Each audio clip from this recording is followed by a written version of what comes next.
মাছের মধ্যে লবণ দিয়ে দিয়েছি। এবার মাছগুলোকে ভালো করে ধুয়ে নেব।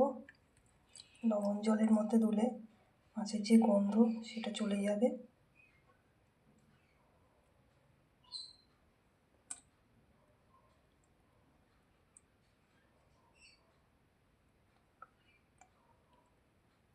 মাছের এইগুলো তেল, ঠিক আছে, তেলগুলো আলাদা করে রেখে দেবো একটা পাত্রে। দেখতেই পাচ্ছেন।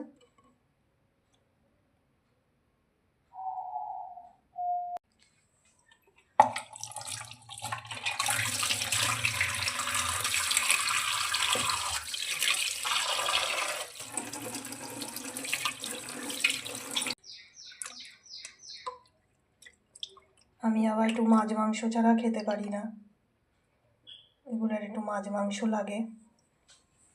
লোকজন তো সেরকম নেই, জমি জমাও নেই, না হলে একটা খুব ইচ্ছে ছিল স্বাদের একটা বড় ঝিল হবে,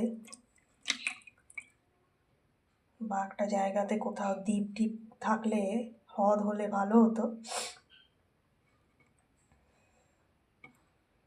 জায়গাও নেই যে নানা দেশি বিদেশি পাখি পুষবো, লোকজনও নেই।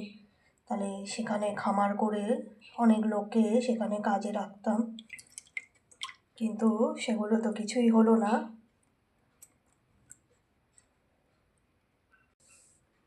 এই যে এইভাবে ঘষে ঘষে সব মাছগুলোকে ভালো করে ধুয়ে নেব।